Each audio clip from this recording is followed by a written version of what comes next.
scratch the surface of this wonderful um, work of Gita, the words of the Lord. And so by no means am I going to be saying that this is how it is or anything else. I'm just exploring for myself and inviting everyone else who wants to explore the works and the words of Gita to be joining us. So if you want to be part of the discussion, please actually you come up to the stage. We would love to have you.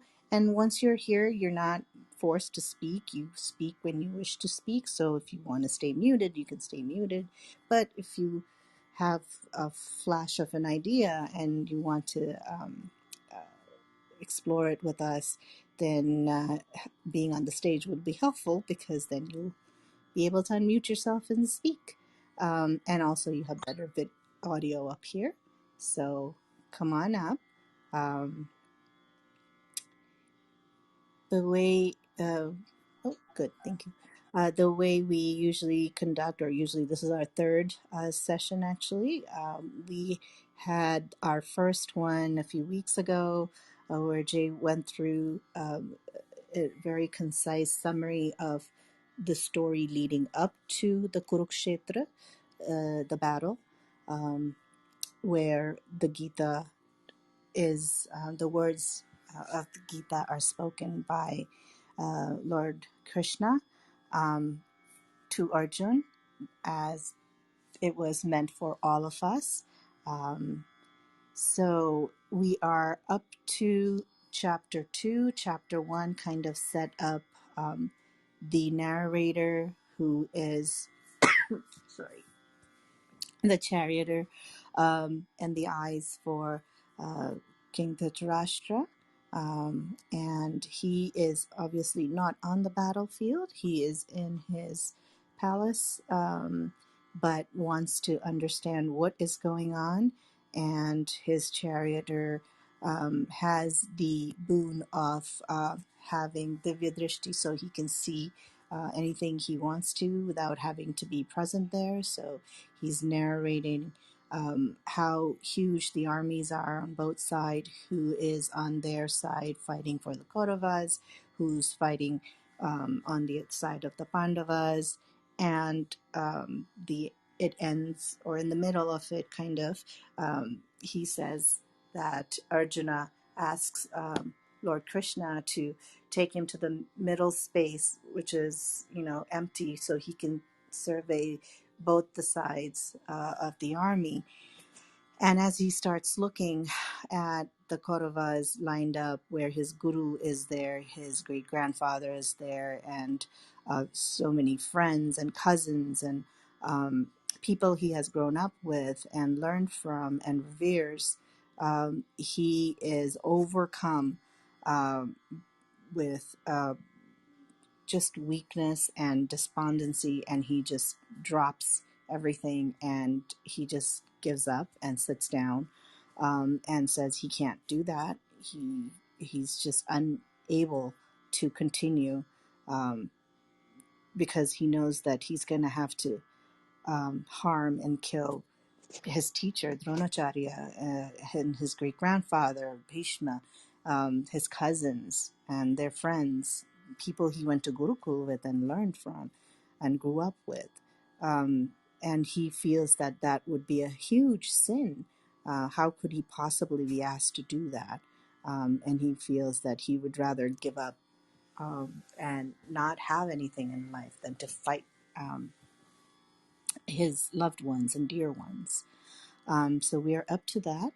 And what we usually do is we'll do the verse in Sanskrit, and Ganpati will be doing that. And I'm forever indebted to you for that, because I certainly can't do it.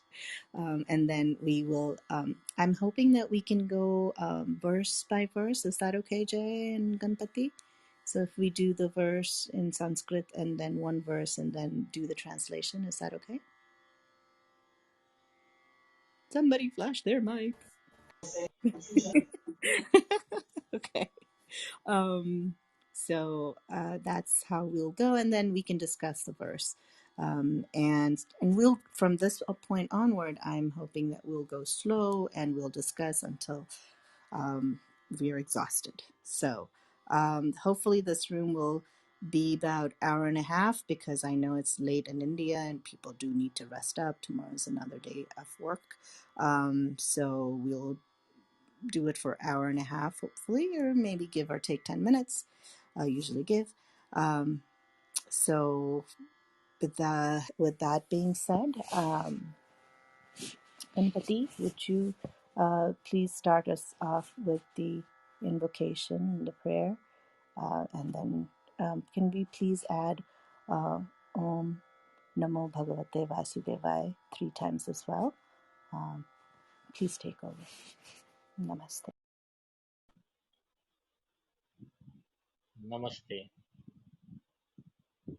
ओ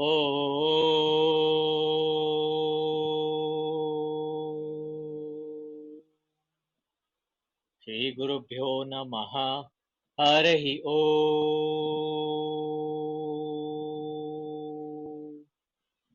गणानां त्वा गणपतिगुं हवामहे कविं कवीनाम् उपमश्रवस्तमम् ज्येष्ठराजं ब्रह्मणां ब्रह्मणस्पदान शृण्वन्नोतिभिः सीदसादनम् प्रणो देवी सरस्वती वाचेर्भिर्वाजिनीवती धीनामवित्रयवतु गणेशाय नमः सरस्वत्यै नमः श्रीगुरुभ्यो नमः हरिः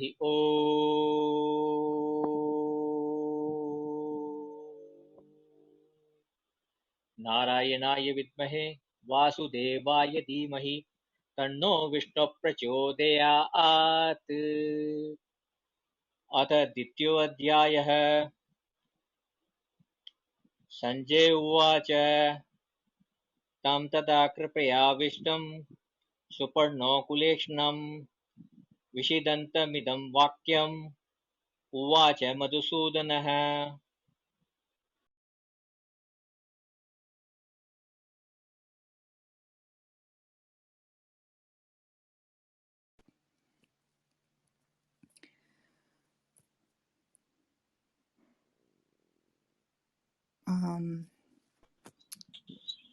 श्रीभगवानुवाच कृत्स्नत्वाकश्मलमिदं विस्मे समुपस्थितम् अनार्यजुष्मं सर्गं कीर्तकरमर्जुन कैलमास्म गमः पार्थ नैतत्त्वयुपपद्यते शूद्रमृते दौर्बल्यं त्यक्तवुत्तोषित परन्तप। अर्जुन उवाच कथं भीष्मोऽहं साङ्ख्ये द्रोणं च मधुसूदन इषुभिः प्रतियोत्स्यामि पूजाः वरिसूदन गुरून् हत्वा हि महान् भुवान् श्रेयो भोक्तो भीष्मपिह लोके हत्वार्थकामस्तुं गुरुनिहैव भुञ्जी भोगान् हृदि प्रदिग्धान्। श्रीगुरुभ्यो नमः। हरिः ओम्। नारायणाय विद्महे वासुदेवाय धीमहि तन्नो विष्णु प्रचोदयात्।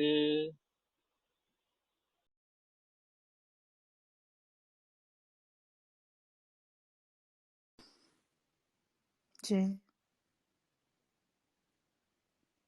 are you there? Yes.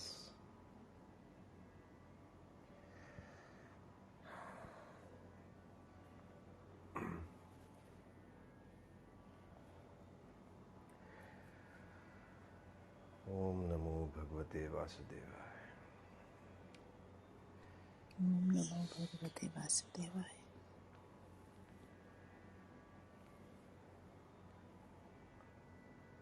So basically, we got to hear the beginning of chapter 2, which is basically talking about it's it's an introduction and it's the start of the Gita, the actual conversation, and it's the beginning of the transcendental knowledge. And you will see from now on that it's going to be a lot of back and forth. So as Sukanya ji mentioned, there's dialogues happening at two different places, one at the battlefield, one back in Hastinapur, which is at that time the capital of India. And there Sanjaya, the charioteer of Dhritarashtra, they are two sitting together, and Shri Krishna and Arjuna are sitting in the battlefield. And so basically you will hear a lot of that Sanjay Uvacha or Shri Bhagwan Uvacha, which basically means that it's saying like Sanjaya said. So you'll get the references of who is saying what. And so since the perspective of the witness is Sanjaya, so he starts off by saying like Sanjay said. And basically they're standing in the middle of the battlefield, Sri Krishna, Arjuna with the chariot, and Arjuna is basically shaken to the core after looking at the army, and he is worried, he's anxious, he's scared, he's fearful, and he is sort of shaken. He's not the strong warrior that he is known to be. And that's where Shri Krishna basically looks at him and watches him and observes him, seeing these both huge and great armies, and he's asking him like, why are you watching these both sides? Why are you standing like this? And why is there a worried look on your face? You've not seen them for the first time. This is not the first time you're seeing them. You've practically grown up watching these people on both the sides. But Arjuna is completely taken aback, and he's saying, I have seen them, but then I haven't never imagined watching them at the battlefield in this manner. He had never dreamt of this type of a situation, and this is his worst dreams come true.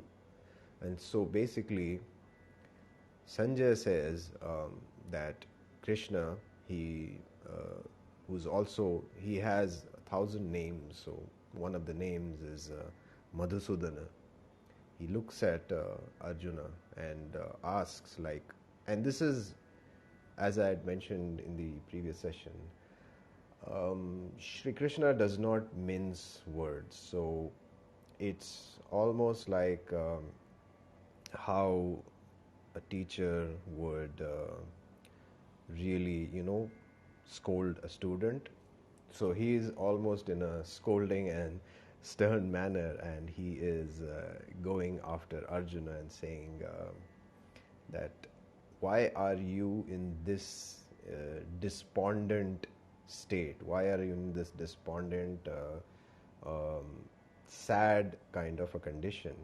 And this is not supposed to be the demeanor or the way a Kuru warrior, Kuru clan warrior behaves, because he is coming from the clan lineage of the Kurus, and from them the Pandavas and the Kauravas have come. And he's saying like, this does not befit you, because it's not how a noble, an honorable, or a civilized person behaves, and that too in this hour of crisis, because the war is standing right in front of us. It's standing in our face.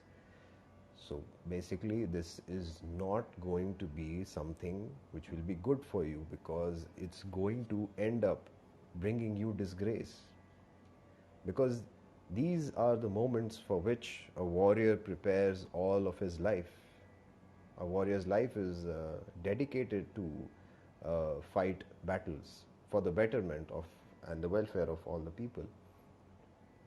And that's why the warriors have certain leverage in terms of how they intake nutrients, how they practice their skills, and how they go about their lives, which was at the time, that was their responsibility. A warrior's duty was to protect the people who could not protect themselves and to uphold the welfare of everyone.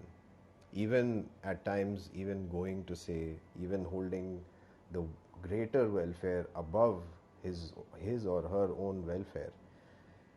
And this is where he's basically, pulling Arjun up to task. And Arjuna is completely surprised at this sudden demeanor change by Krishna, because Krishna is not just his charioteer, he's his best friend, he's his mentor, and he looks up to him.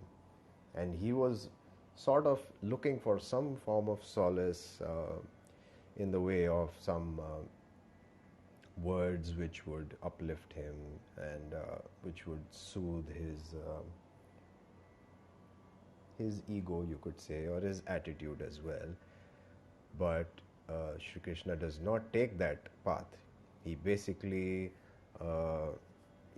puts him upon task, and even so much so that in the third verse, he is basically even calling Arjuna impotent.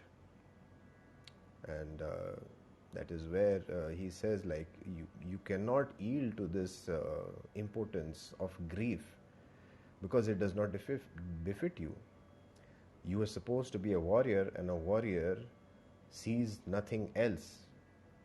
And that's how Arjuna was brought up.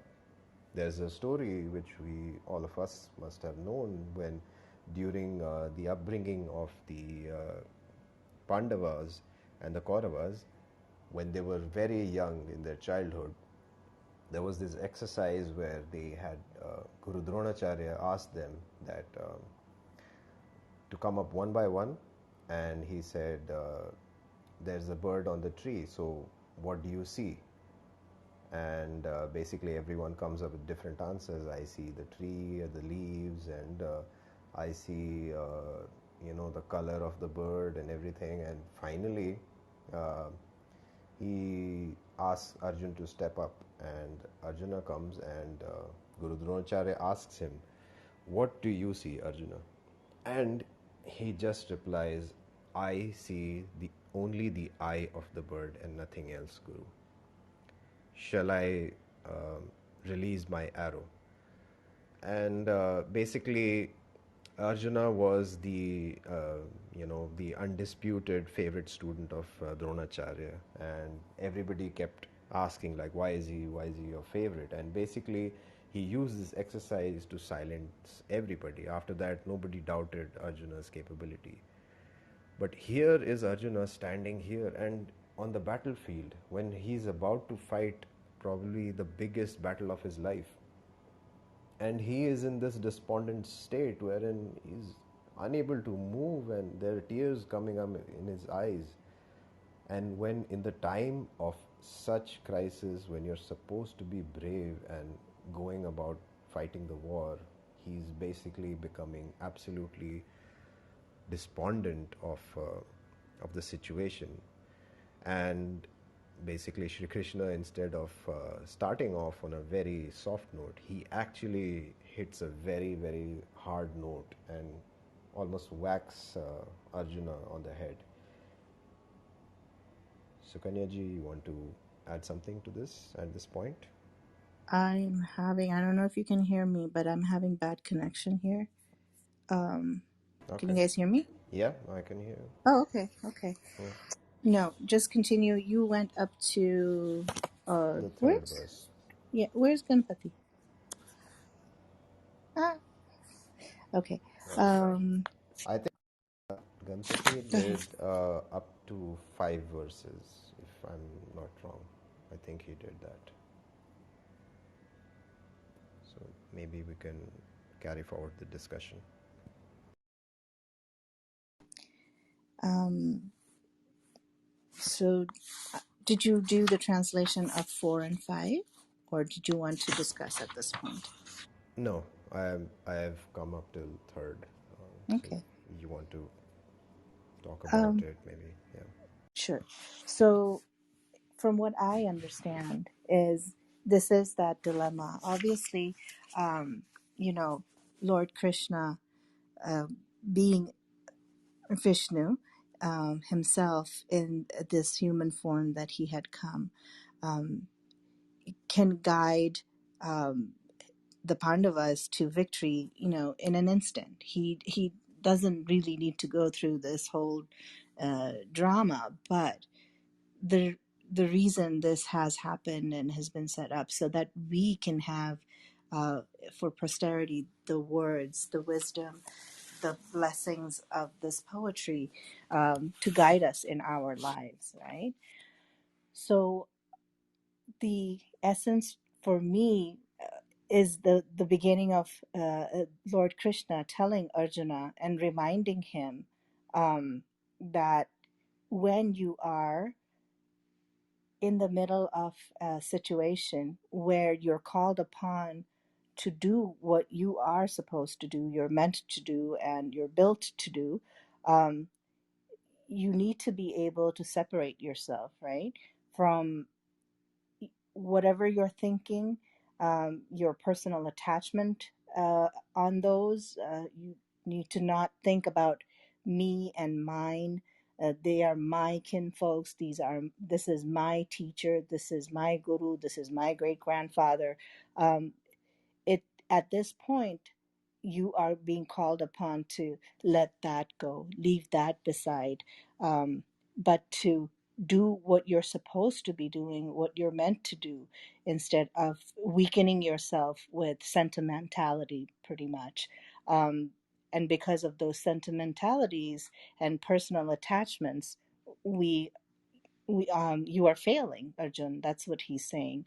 And so we can think of situations when that may happen, where we feel like, where I have felt like, oh, somebody said something or somebody did something, and I have to respond, but I am injured by thinking of how it has affected me and how I have to give up something of mine to do what is necessary and what is correct or righteous at this point. So, to me, that's what these verses are beginning to say. Uh,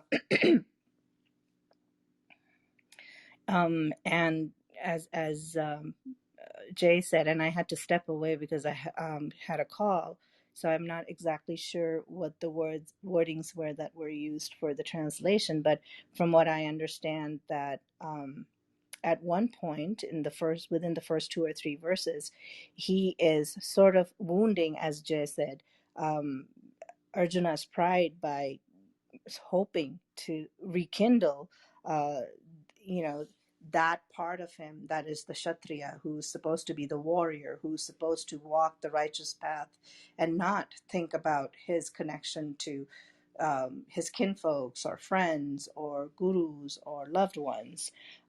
And so he cuts Arjuna down to take away that ego, to reduce that ego, so that he may uplift him from within, so that he understands what his larger purpose is, why he has been placed in that moment on this earth to do his duty. Um, from So those are my understandings of the first three verses. It sounds harsh at times. I remember when I was younger and I'd heard them and some of the translation, I thought, wait a minute, but Krishna is supposed to be this loving, fun loving, beautiful God, man who is there are so many stories from about his childhood, and a lot of us from the nation hold Lord Krishna, especially Gopal, his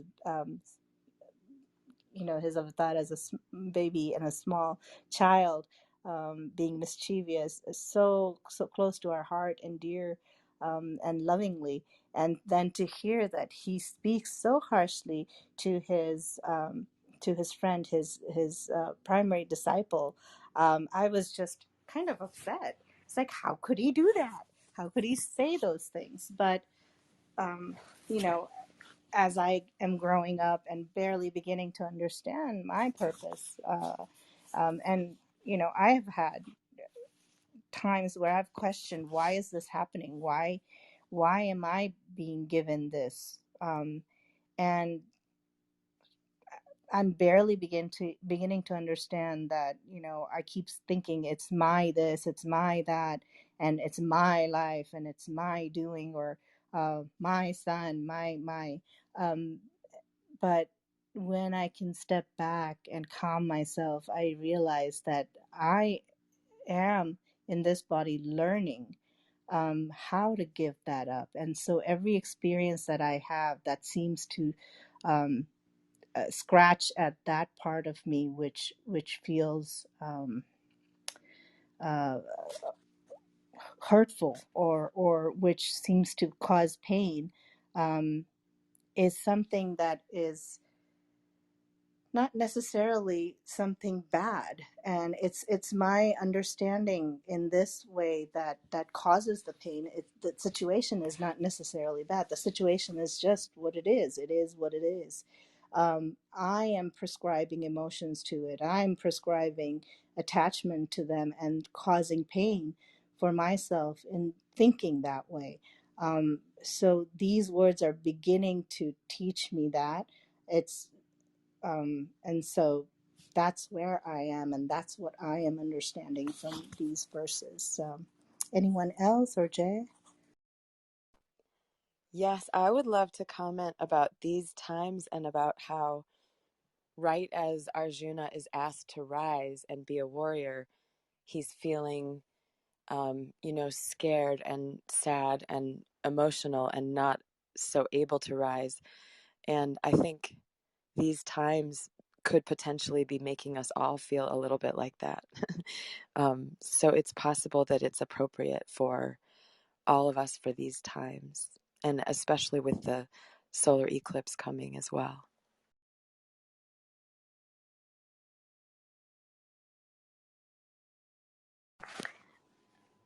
Thank you, Aslan. I think I was having a similar reflection on this. The subtlety of this being today we're not a kshatriya, we're not practicing kshatriya, all of us or some of us will not be, but we will be put in the place to defend what is seemingly our dharma in this time and age. And we cannot walk away from that thinking, oh, I'm not a kshatriya, I've not been prepared for this. Because Krishna keeps preparing us for this in myriads of ways. And I think it is also Krishna who is giving us these nudges through the collective pain, saying, are you going to get up now? Are you going to rise up now? Like, is this enough? And asking us to rise even when we know that the very people who are involved in adharma are an extended family. They are part of the same humanity that we are. And still we owe it to our dharma and Krishna to stand up and wake up and fight for those who cannot fight for themselves, perhaps.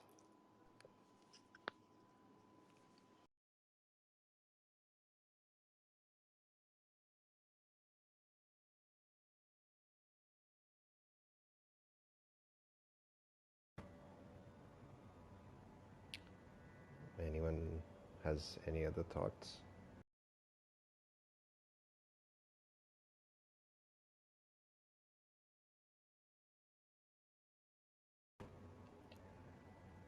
You know, when I really look at it,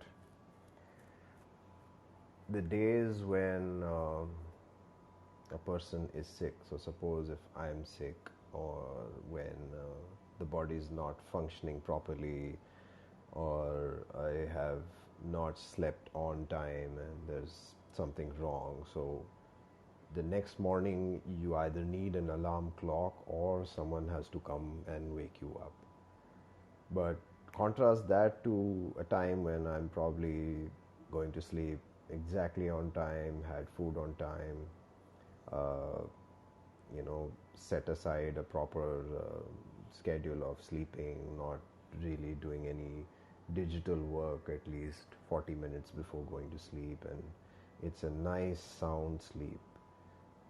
All the times I've seen, I've not required an alarm to get up, or probably I get up right before the alarm is about to go off, and which is quite true. And if you really pay attention, it's almost happening with all of us.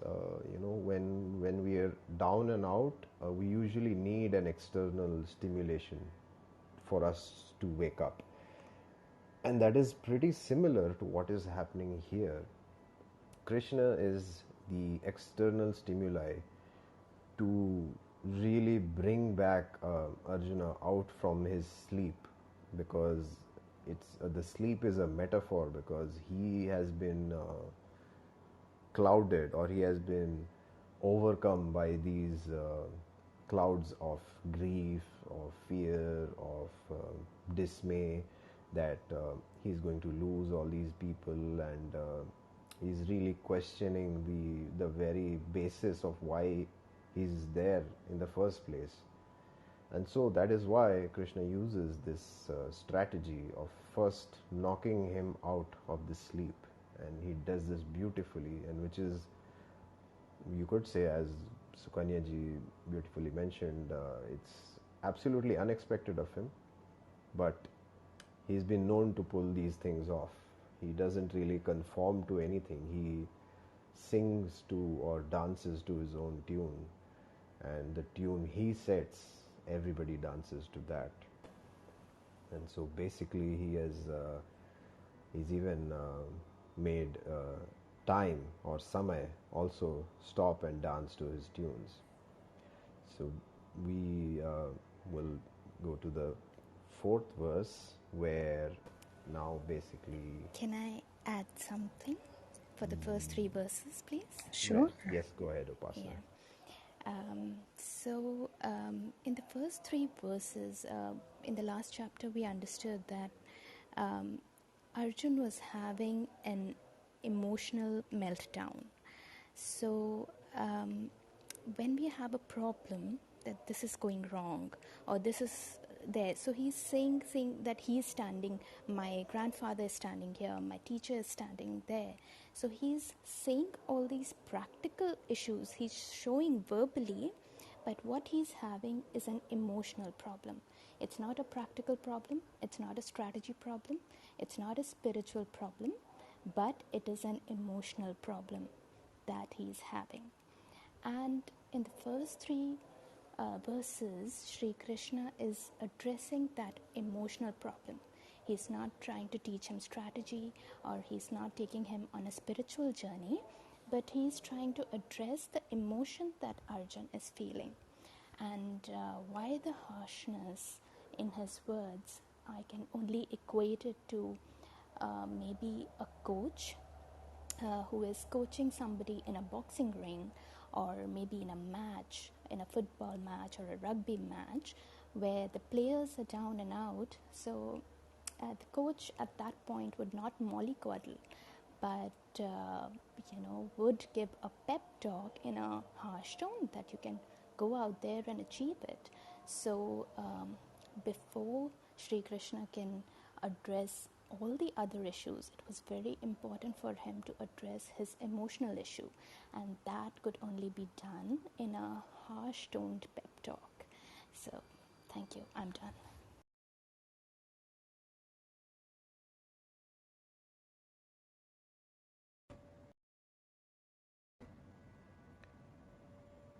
So Sukanya ji, should we move ahead?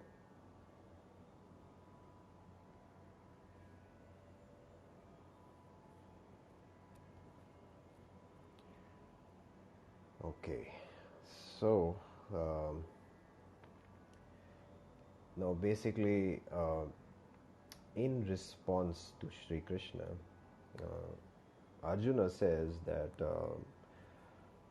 he's basically in this very big dilemma. He's basically asking Madhusudana, who is Sri Krishna, that how can I fight with the arrows which I possess in a battle against someone who is his great grandfather and his guru. So that is Bhishma Pitama and Guru Dronacharya.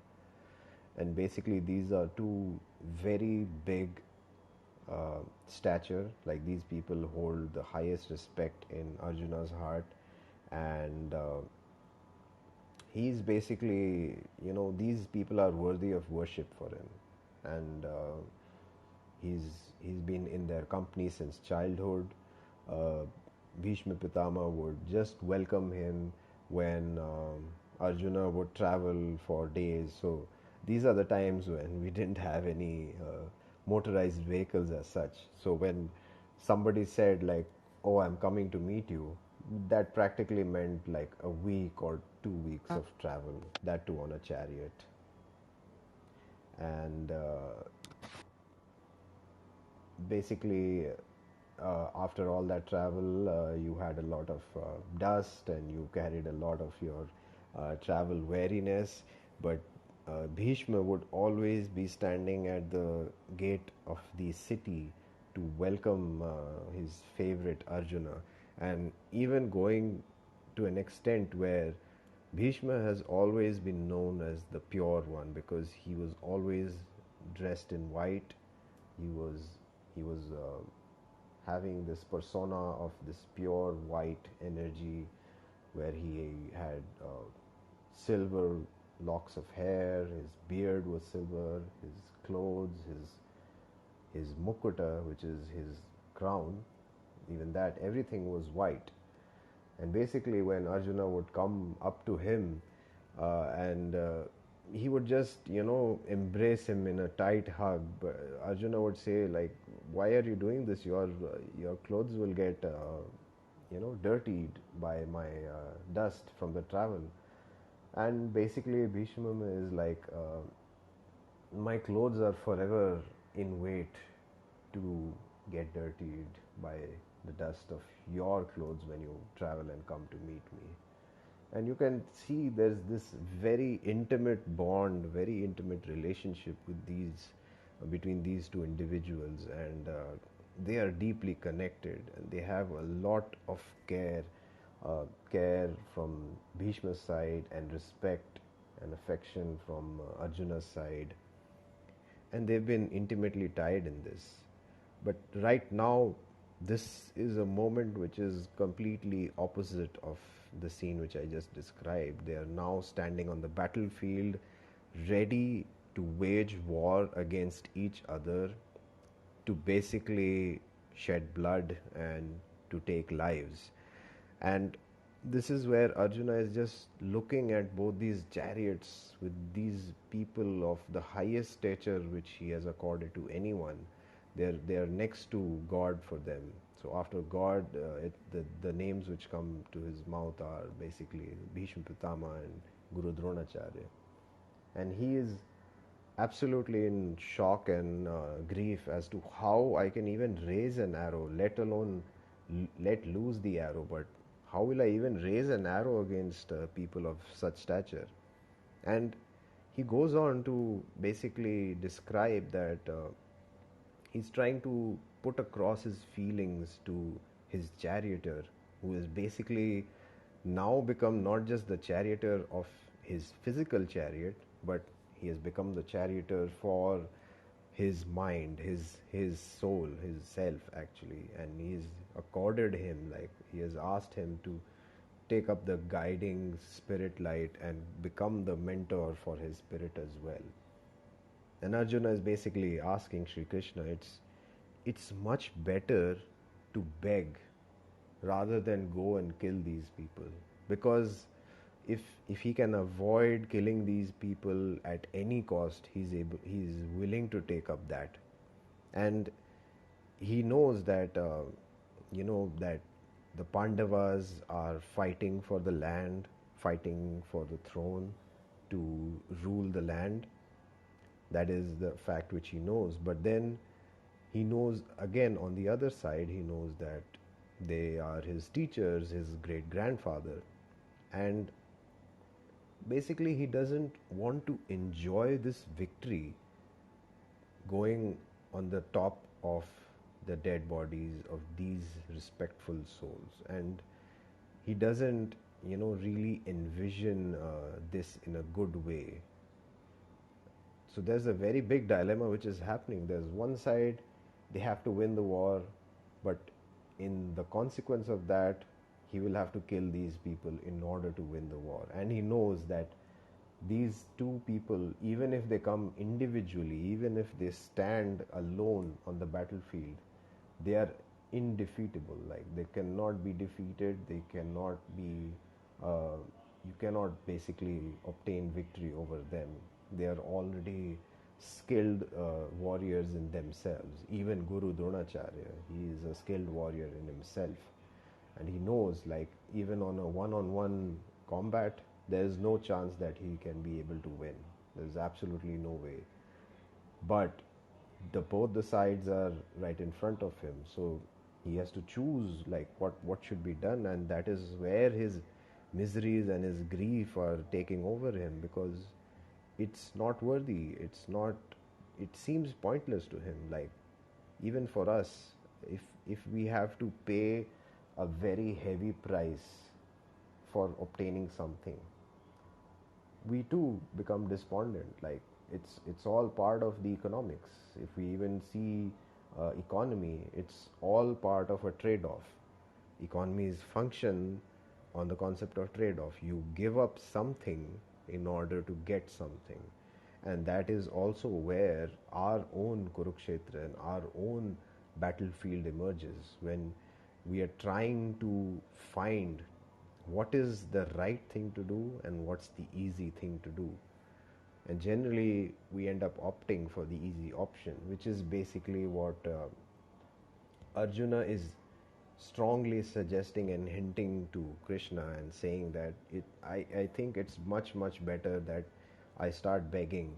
I just leave my stature of a warrior and leave it behind, and just become a beggar and just go around, because that ways I will forever avoid the idea of killing these people, especially people like Bhishma Pitama and Guru Dronacharya. And so he's basically trying to find an escape clause. So you could say it's a form of an escapist mentality. He was all right till the previous night, till even that morning of the battle. He was all geared up. He was all ready with his weapons and everything. He even performed a puja right before the day of the war, on the advice of Sri Krishna, and he asked him to basically invoke the power of Shakti, which is Ma Durga, and he asked him to seek her blessings before going into war. And when he did that the night before, she comes before him and says, why are you even thinking of invoking me? You already have Shri Krishna by your side. You don't need anything from me. He's already there with you. And that's where he comes in and asks Parth, which is Arjuna, like, what did she say? She said that as long as you are my charioteer, I don't have to fear for anything. And that is basically what everyone in the battlefield also knows, because when the chariot was leaving, Bhim, who is the middle eldest brother, he is asking Yudhishthira as to why the chariot is going like that. Yudhishthira knows that even though it's a perplexing situation, he knows that the charioteer is Sri Krishna, and he never does anything which is without reason or without meaning or without a cause and effect. So everyone knows that this thing is happening with a certain reason attached to it, although they don't know the reason. And basically that's the reason that Arjuna is facing this grief, and Krishna is basically now, leaving the physical chariot and taking on the metaphysical chariot, and basically mentoring and guiding Arjuna into some sense of purpose, some sense of understanding. as to why he's doing or why he's going to do what he's about to do. Sukanya ji, you want to add something to this? No, I think, Jay, you've done beautifully. Anyone else have any thoughts as to what Jay just explained? Just that I'm receiving a lot from what every one of you is saying. It's all connecting things and lighting things up. So thank you so much.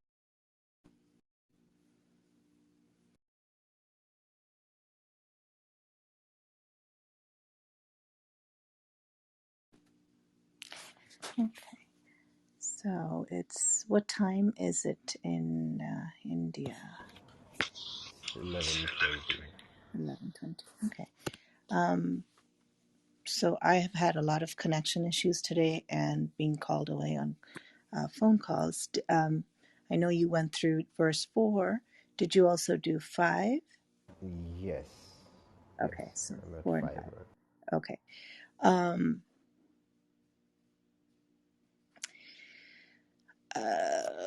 I think since Ganpati is not in the room, we will then stop here, but we can continue discussing or questioning or just sharing what might be on people's mind and how any of this may fit into what we are going through now, individually or collectively on this earth, because these words are meant for everyone. They're not necessarily anything to do with religion um, or any types of particular god or goddesses or anything like that, but it's more teaching us or giving us the wisdom of how to live a life um, on the path of righteousness, being mindful of what the moment requires and what our duty is, so that we can wholeheartedly, with mind and body, continue to do that instead of getting bogged down with other things that may come and weaken us. Um, so, if there are any other thoughts, or if anybody in the audience would like to come up and share something, share their understanding, please raise your hand and we would be glad to bring you up. Shishir, what are you doing down there? You're probably working, maybe. Anyone? Jay? Were you, I saw your mic flash. I think if you pay attention to the entire context of the conversation happening here, and if you single it out, basically it's about saying that you have to really remove yourself from the situation, because there's obviously a larger thing happening, and then there is this personalized thing which is also happening. There are two different things happening over here, and the reason why Sri Krishna is basically being so stern and harsh on Arjuna is because he's not able to remove himself from the situation. He's still thinking about his emotional attachment to these people on the other side of the battlefield. And I think that really applies to all of us. Whenever we are taking a decision, there's always this personal attachment to some of the effects or probably the cause as well, and then there's the overall larger perspective to it. But I think we generally tend up to just go for the option which is the closest to us, rather than look at the larger picture. And that's where this part of Gita is really trying to focus on and trying to inculcate in us, because in many ways, we have to face these types of Kurukshetra almost on a daily basis. In fact, I would go and say that every breath is a Kurukshetra in itself, because with every breath, your cells are basically deciding should they function or should they not. And that's why, you know, you get diseases which suddenly crop up. At least to us, it seems suddenly, but if you really look at it behind the scenes, they have been cropping up for pretty much a longer time. It's a long process which goes goes ahead in the background, but then you see the effects only later on when it actually manifests itself physically. But at a cellular level, it's already going on, and probably that's what's happening here as well. Like, we don't see the effects till they become apparent to us, and so we keep on functioning in that way, trying to avoid the tough decisions and basically trying to avoid the inevitable until the point of time when the inevitable just forces itself upon us, and then you have no other option but you have to face it and just get it over with. And I think, Sukanya ji, you could probably shed some light on this, because I think a lot of us, in terms of our emotions and our inner well-being, we tend to box it up and keep it somewhere, trying to avoid it, trying to fight it, and thinking that, oh, I'll just keep it away in a storeroom somewhere and not deal with it right now. And then it suddenly just comes out in other ways, like in an anger outburst, or higher levels of blood pressure, or probably weight issues, or diabetes related issue, because when you are overthinking, uh, your food intake sort of starts either going way up or it just goes way down. So probably you could shed some light on that, on our inner landscape and how it is related to the the verses we are discussing right now. So, if I get cut out, because I think that happened earlier, I keep babbling and I lose connection. Um, just take over at that point as you did. Yes. Thank you.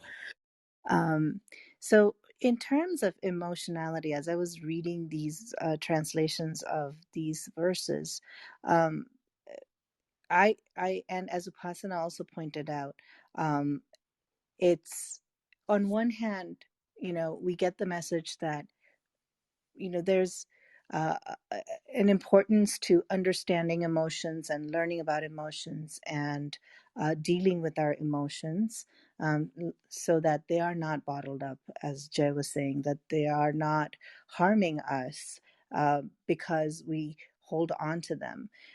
One of the things I read that as, in terms of the Gita, is that when you hold on to emotions, and I may be wrong in interpreting it this way, when I hold on to emotions, I'm holding on to a moment, because our moments that we experience, whatever we experience in life, then stay as memory, right?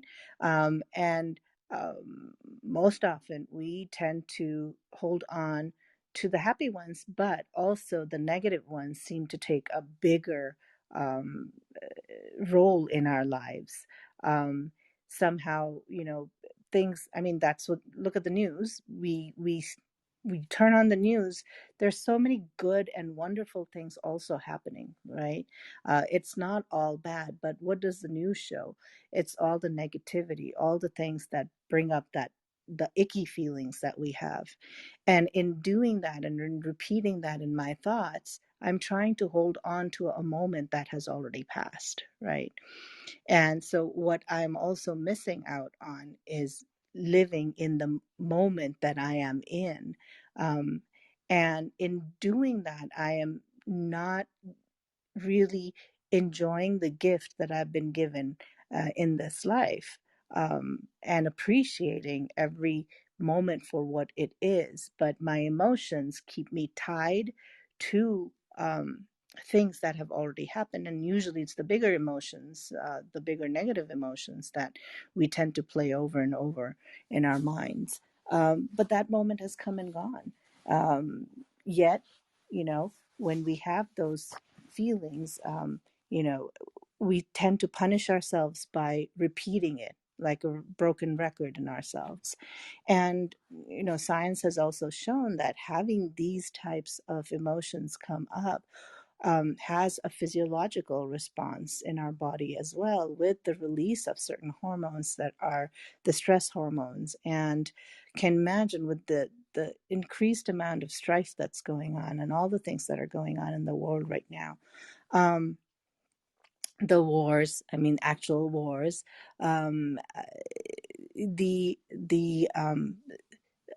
hurt that one human being is causing on another, and then we have this pandemic, the hurt that is causing, and it's as if it's this constant playing of this broken record of very strong negative emotions that increases our stress levels. And with that comes all the cortisol and all of that. And in research, we have seen that a body that lives with the higher level of the stress hormones, uh, most of the time, has what, you know, produces inflammatory responses in our body. And it's these inflammatory responses and the hormones released by these cells that are sort of coursing in our body trying to fix things, that causes the other diseases that, you know, we, as Jaya said, we think, oh, it's just cropped up now, but it's been long in the making. And the more we, you know, think and hold on to these things, the more harm we're causing internally, until it shows up, until it becomes too big, and then we start having symptoms. So there's that part of the emotionality that we get caught up with, and then that does not allow us to leave a moment where it ought to be with its emotions and thoughts back there, and we don't enjoy what we have now and our in true gratefulness for what we're given. Um, so in another level, I was thinking about, you know, how Arjun, instead of being in the moment of what he has to be and on a battlefield, he is a warrior, um, but he's becoming, instead of a warrior, he's playing himself as the student, or he is being the brother or the cousin or the grandchild of someone. And he's not looking at himself as a warrior, and not bringing out those learnings and teachings of what a warrior needs to be on a battlefield. He's becoming somebody else, and it's this internal struggle that, you know, sometimes I have had as a parent or as a physician. It's like, which one do I do in my daily life? Do I become a mom? Is that my duty right now? Or do I put away my, you know, put away my shingle and put away my title as a physician and what I'm supposed to do? But I've spent so much time becoming one. What do I do? Uh, you know, which one takes precedence?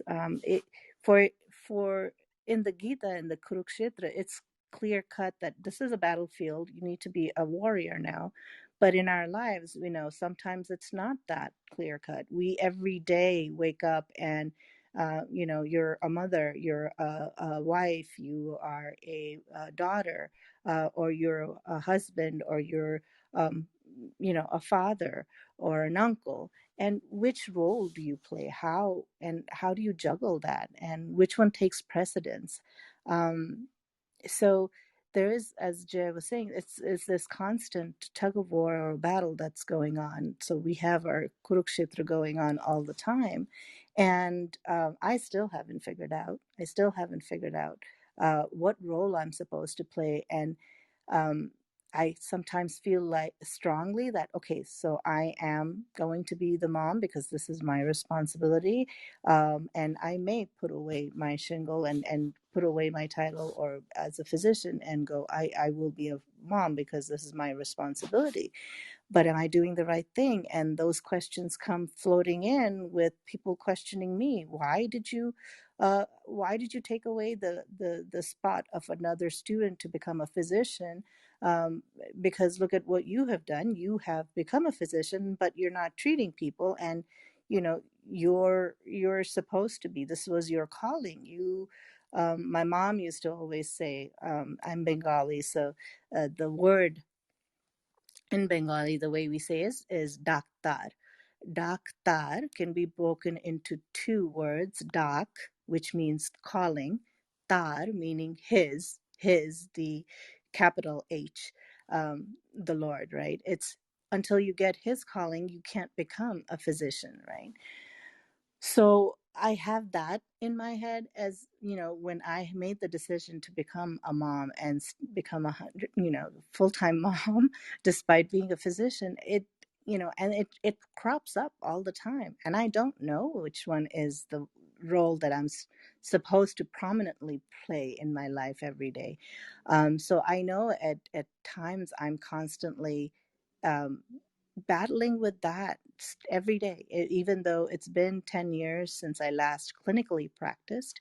Um, and I'm always thinking, like, am I doing the right thing? I still haven't been able to give up my license. I keep renewing my license every 2 years, which is what we have to do. And but yet I don't write any prescriptions. I volunteer a lot for that. Um, and I sometimes feel like I found a good balance because I was being a consultant at my son's school so that I could be there. And the reason why I'm going on and on is like, there are plenty of women who are career women who also have families. So what is the big deal about what I'm talking about? Well, for me, the dilemma was that I've been gifted with a son who is a special needs child. So he needs a lot more every day to help guide him and to help him in his developmental journey. And like, that's what was getting me pulled away from this, GITA um, room, because I had to make calls constantly, get up and make calls because he's supposed to have occupational therapy at this time, and we weren't finding the link to what he needed to connect to. And so I was getting pulled away from what we are doing here, which is what I'm supposed to be doing right now. So, I had to make that decision about 10 years ago. What do I do? He's got this diagnosis.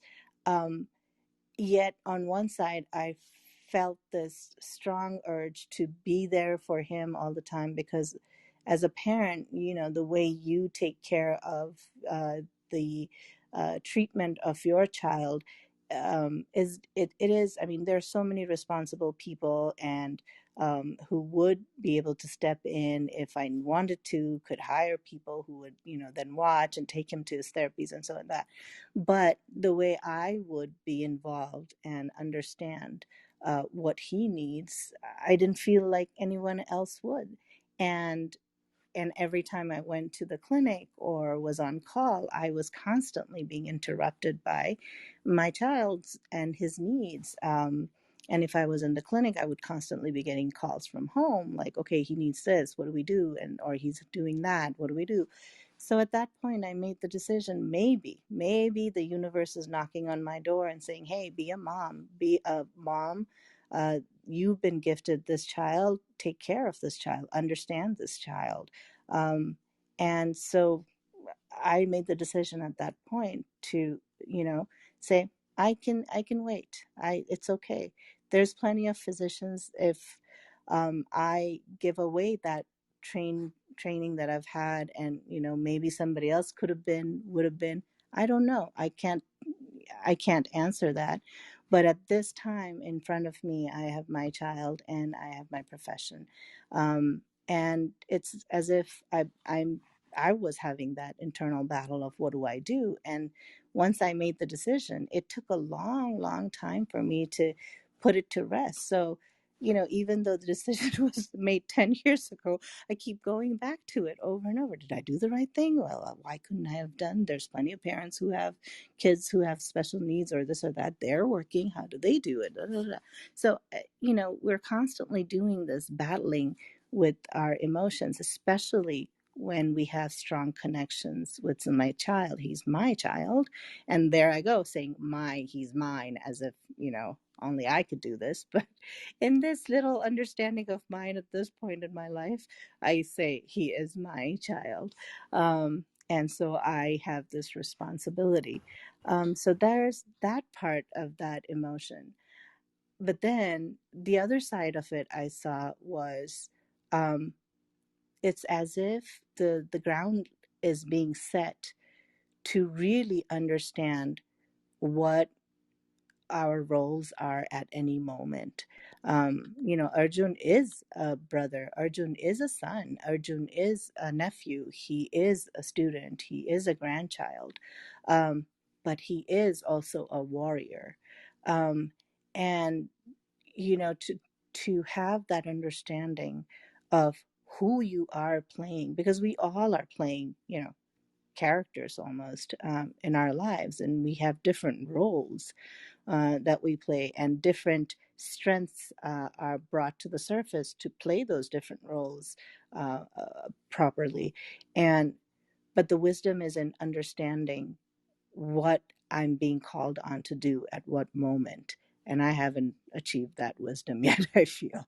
So, because at those times, it may be that you have to put those emotions aside, because emotions at that point may weaken you, because those emotions are tied to something else, some other part you play. And the moment might be requiring you to be somebody else. The other parts that you may play, maybe that's what you need to do. And those are the strengths you need to invoke and understand. What role you're supposed to be playing at that moment and what is required. And I certainly haven't figured all of that out yet.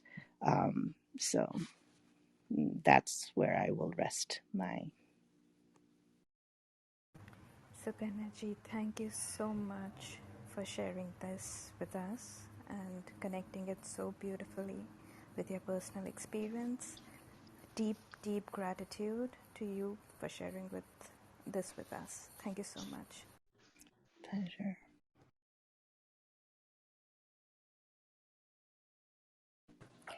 Can I say something? Absolutely, Sharon. I think in this chapter, they're talking about detachment. Am I getting that right? Yes, in a way, Okay. he's hinting Yeah. that. Yeah. But detachment in the context of keeping yourself aligned to the dharma, and detachment in that context, In the line of what? I'm sorry? to be aligned with your dharma. With my That is Dharma. the context. It's not detachment from our duties, it's detachment from what stands in the way of our duties. Yeah, but our duties are what we live every day. And so do we not have to be conscious about what we're doing and living a consciousness or conscious life? That is one of the hardest things to do in my mind. So I think if we take the context of Arjuna particularly, so when you become a warrior, basically there are vows which you take, and when they went to Gurukul, which is basically a school for warriors, uh, so they had to take a vow that they will uphold the goodness, the overall overarching better, or you could say the good, which is the larger good. So they had to uphold that and use the skills which they learned. in school from Guru Dronacharya. Use the skills, the archery, the talent, the divine weapons. Use it only for things which will further the larger good. Never use it for something personal like, oh, I want to increase my stake of land, or I want to increase my own power, Arjuna should become the king. So in that ways, that would be the wrong thing for him to do, and it would befall upon him. So basically, they've taken vows of doing that, that they will always uphold the good, and that is how they came out of the Gurukul, because you can only walk out when you take this pledge. In many ways, you could call it a pledge as well. And I relate to that because I've studied engineering, and I clearly remember my graduation ceremony, wherein when we assembled over there, we were basically charged with the degree. So it's called as, you get charged with the degree. It's handed over to you, and you basically take a pledge, which is administered by the batch topper. So the person who tops the batch, they give the speech, and then they give the pledge, which you have to recite, and you have to abide by that pledge, because it's a promise. It's an unbroken promise you're making to yourself, to the world, that this skill of engineering which I have taken up, which I've imbibed in myself, I'm going to use it to better the lives of people, to help humanity really push forward. So I really relate to that, because I think if that's there in engineering, I'm pretty sure it's there in all the fields, at least all of the major professional fields. I know for a way that doctors, especially, they are the most special lot of people, because they have the task of saving lives at hand. And so in many ways, you could say that in terms of duties, I think when the duty comes in front of a doctor, because those are very immediate, I can't really give my own example, because I am a civil engineer, so those things can take pretty long to get completed, whereas a doctor can see the effect or the results within probably a few minutes, or at the most maybe a few days. So I think in the case of a doctor, they always have to, always be on call. That's why, if you would have noticed, they're always on the move, always on the call, especially if they have ER duty, which is emergency room. They have to always be ready, and it's a sort of thing which they are trained into, and that's why their training is also so long, because it's not an easy thing. You need to learn a lot about the human physiology and anatomy, and you have to basically get into the mindset first that I have to be always ready to serve people. The economics are a subsequent part of it. They are offered as a way to, really compensate for that. But in effect, inside you, the intention is that I am taking this up to really help people, because somewhere we faced a similar situation wherein something happened and we were not capable enough to do it or help out. So we, really took it up and said, like, okay, I'll just study this, and I'm going to be the one who helps people. And that's where, that duty supersedes every other duty, because over there you've made a promise to others, and that's where you have to basically, go for that. And that is what even Shri Krishna is telling Arjuna, like, what you are telling me, these are personal things, but this is not a personal battle. It's not Arjuna versus Bhishma. It's the Pandava side of the family versus the Kaurava side of the family. Had this been a personal battle, okay, then he would have understood. But it's not a one-to-one individual battle. It's a battle between huge armies running into thousands. And when that is the case, you cannot, at even a slight instant or moment, bring personal emotions or connections into the picture. Because for the very fact that those people themselves, when they'll be fighting Arjuna, they won't bring these things. They are going to just win this war, and for winning, they'll have to do whatever is possible. And that's the thing which he's trying to tell Arjuna, that they are supporting the evil side, because Duryodhana wants everything for personal means. He is acting out of exclusivity. So there's always two sides to any situation. You either act out of exclusiveness or you act out of inclusiveness. So you could say that there's no good or bad as such, but we can always say that, are you trying to exclude everyone out of your frame of mind, your frame of reference, your actions, or are you trying to include everybody?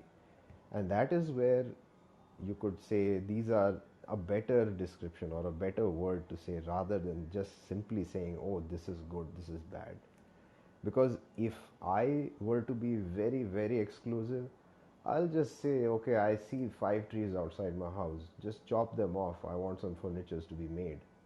And probably I'll just, say that there's a lot of birds which are disturbing me. Let's just shoot them all down.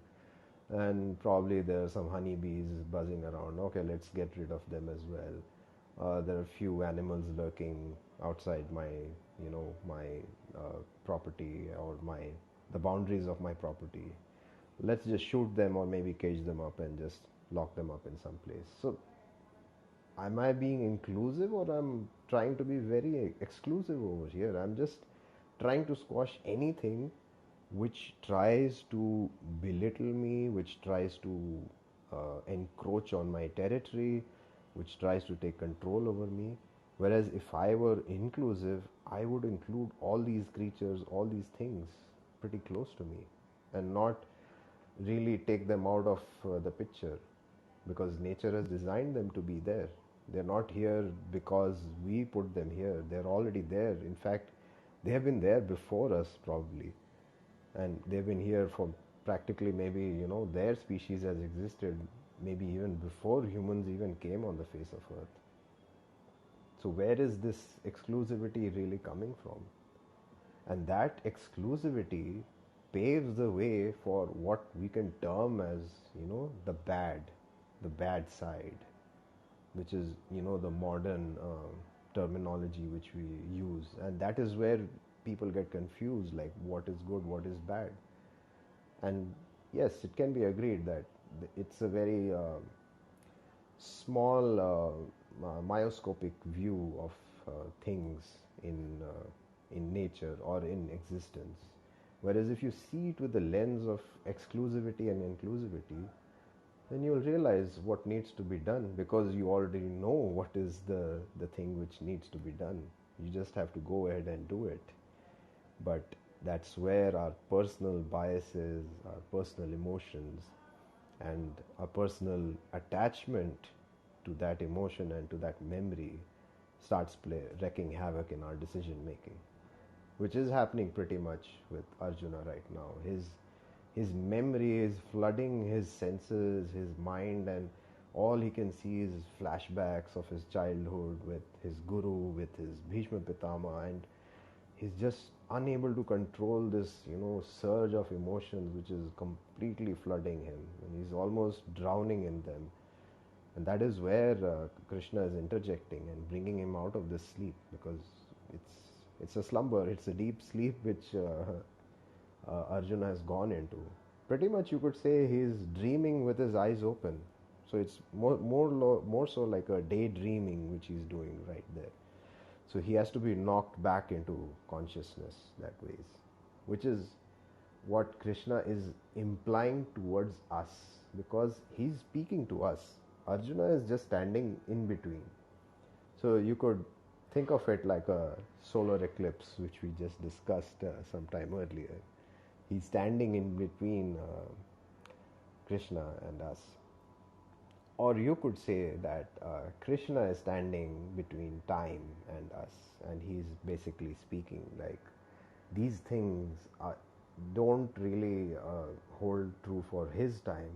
It's going to be true forever. As long as humans are going to be here, they need to really understand what he's trying to say in the Bhagavad Gita, because that's how they can live a life which is worth living, which is a content life, and basically which brings welfare to everybody and not just for the self, which is what he's going to speak. We'll see that in the upcoming verses where he's going to really take a huge, long, deep dive into a lot of intimate and deep things as well. So we are going to see that along this journey of Gita. So Kanyaji, you want to add something? A very quick thing, because Sharon said something about are you not supposed to be conscious? Can you say that again? Your question was, what you were questioning, Sharon? I can't because I don't remember what I asked. It was just in that moment I had that thought, and now I don't know. I didn't write it down. I'm sorry. I'm here at work trying to listen and Oh, okay, okay. concentrate. Sorry. Okay. No. Uh, so correct me if anyone else recalls. But I go ahead, remember Aslan. she Yeah. said, are we not supposed to be conscious? And then I wasn't sure what you meant either, Sharon. I was like going, wait, what did she mean by that? But I see that we're all, I mean, I see myself in this, and all of us and many of us, in that Krishna is like the higher self or inner guidance. And sometimes guidance directs us to do something that seems irrational or not what everyone else would say or not what the collective would say. And I often find myself in this position where I'm guided to do things that are different from the collective. And so there's that sentiment that can be bonded with any member of the collective or all of it. And so I think these times especially, a lot of us could perceive a battlefield in different ways, and there could be an inner voice guiding us to something that's uncomfortable or not, perhaps doesn't seem so easy. So I see it playing out now, and it's kind of a dark moon um, right before a new moon solar eclipse sentiment. So I really appreciate the synchronicity of this particular passage at this time. So again, thank you all.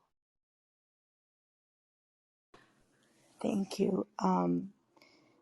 So what I also got from this discussion, and more questions arose in the choices that I have made, because me too, I took a vow to do no harm as a physician.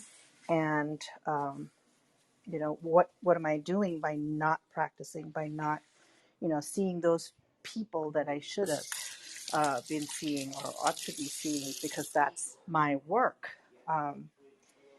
And so as Jay was speaking, then when I spoke, I was like, okay, yeah, this is why I made the decision. It's making more sense now as I'm speaking. But as Jay was speaking, I was starting to question myself again.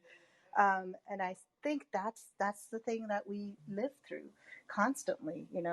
These dialogues that we're having inside our head, and that's also part of what I am seeing, that the Bhagavad Gita is talking about. Like, we are bogged down with these things that we do to ourselves, and what I feel,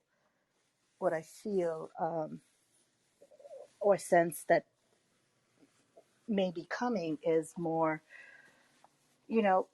we see as ourselves a huge part, an important part of what's going on in our lives. And we are important.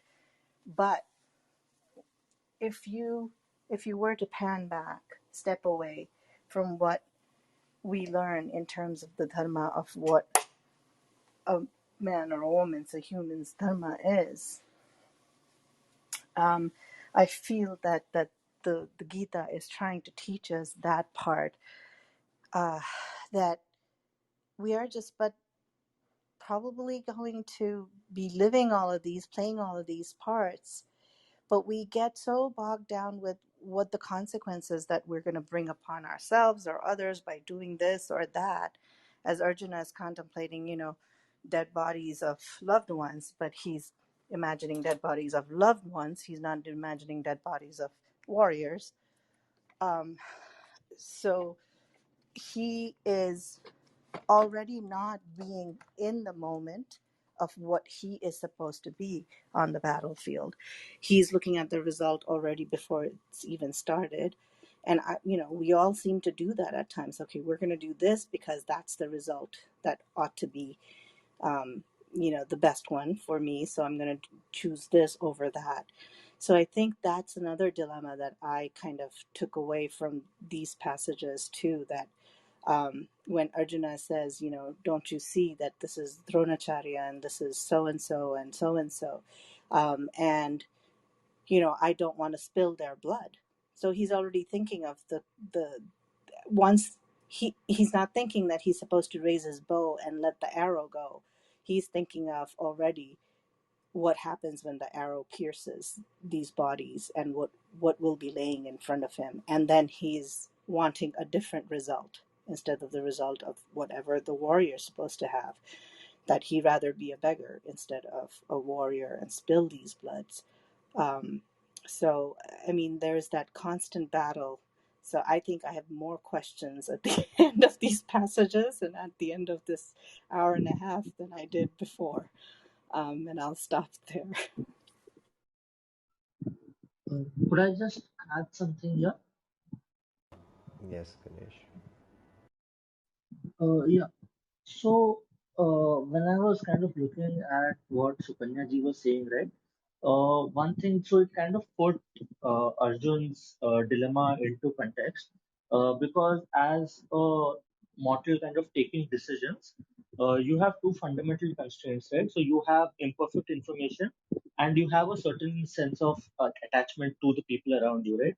So Krishna, as an all-knowing entity, wouldn't kind of have either of those. But as us kind of taking decisions in our everyday life, we kind of don't have all the information that we need to kind of take any particular decision. And we obviously would be kind of more attached to certain people around us, right? So we would kind of want the good for the rest of the world. But if we had to kind of choose between good for the world and good for our family, most of us would put good for our family ahead of it, right?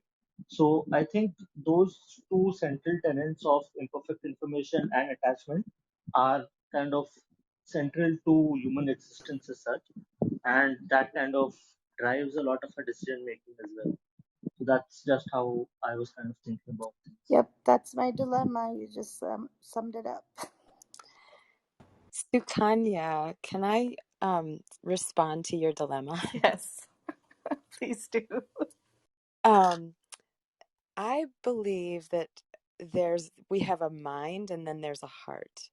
And I believe that if I were to speak to where Arjuna is more in the sentiments of the mind and not in the guidance, the pure guidance of the heart that would be represented by Krishna, that often takes us into places where we can't see where it's taking us. And so when I hear you talk about your situation, I hear you following the guidance of your heart, which in this particular situation, your child is very easily the representation or the incarnation of an expression of your heart. So easily the guidance of your heart might come through the child. So I wouldn't place the medical establishment or your supposed responsibility or role or study or past agreement or historical process as the role of Krishna in any way whatsoever. I would leave all of that in Arjuna's realm of what he's letting go of, to follow the purity of the heart that will ultimately take care of everyone through the pure wisdom of the heart, because it's the nature of the heart. and then the nature of Krishna and true, pure guidance. But those are my thoughts about your specific situation. I just wanted to share that. Thank you, Aslan. I think those are some of the things that were possibly guiding me to make the decisions that I have. But I guess I'll have still those moments of question. But what I'm trying to lean into more is there must be a reason for having the people in my life that I do. And with that, what may I do and what may I learn about why I have been put in this moment on this earth? Knowing what I've known and my training, what can I do to help um, a certain population of children who, you know, don't have that many advocates for them. So I, that's kind of how I'm trying to connect my professional training with my personal understanding of life. Yes, and then as you follow that, and as you follow the purity of the heart with that obvious intent that you went into medicine with to assist others, then perhaps out the other side, as you continue to follow it, you might come up with or be provided with a medicine that's much, much greater, or a wisdom or a sharing that's much, much greater than the little small wisdoms that might have been shared one patient at a time. It could be that there's something larger that might come through as a result of where you did follow.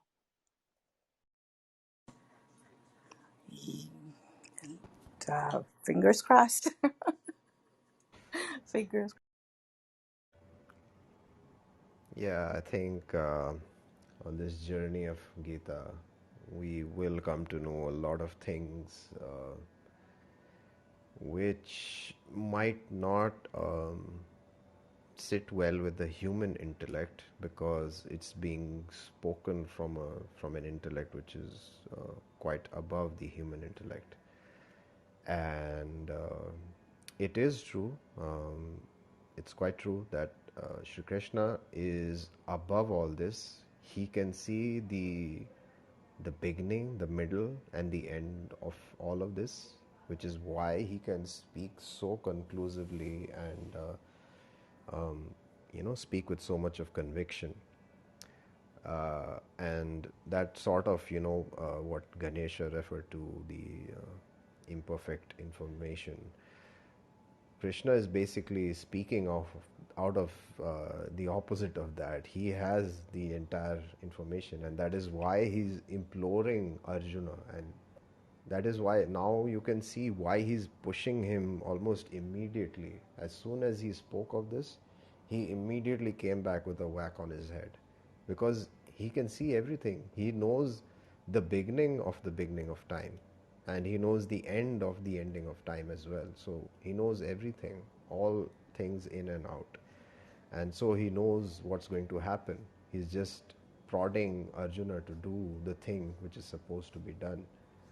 And in that, I think all of us can find something to take away. And it's good to question and inquire, because it's almost like similar to how we dust our houses every day or on a regular basis. So basically, right now we are dusting off the layers which might have come on top of us, or on our way of thinking, and our intellect and our intelligence, you could say, our inherent intelligence. So this is a good way of dusting off that layer which has come on top of us. And I think we will be tackling such questions and such deeper discussions in the upcoming sessions as well, because there's a lot to come actually, and a lot of answers also will come through Sri Krishna to what we were just discussing, Sukanya ji, you and Aslan. So yes, over to you, Sukanya ji. Okay. So, if there are no other thoughts or questions, given the time that we have already for our friends in India as well, and for the rest of the duties we need to get back to, should we close this session out and look forward to the next one on Wednesday night, same time? I'm thinking I might move it back by, or not back, but forward by 15 minutes. Instead of starting at 10:15, start at 10:30, because it took a little bit longer for us to close out the other room. Is that something that we could do or should do?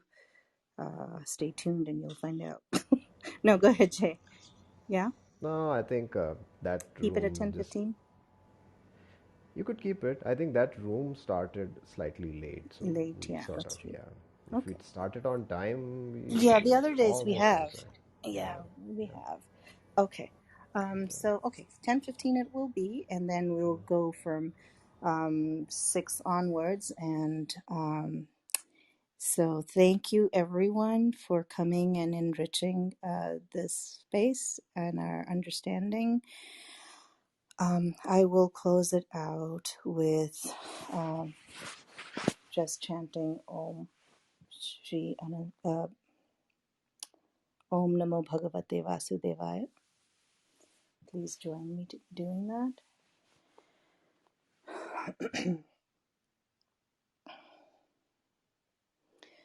Om Namo Bhagavate Vasudevaya. Om Namo Bhagavate Vasudevaya. Om Namo Bhagavate Vasudevaya.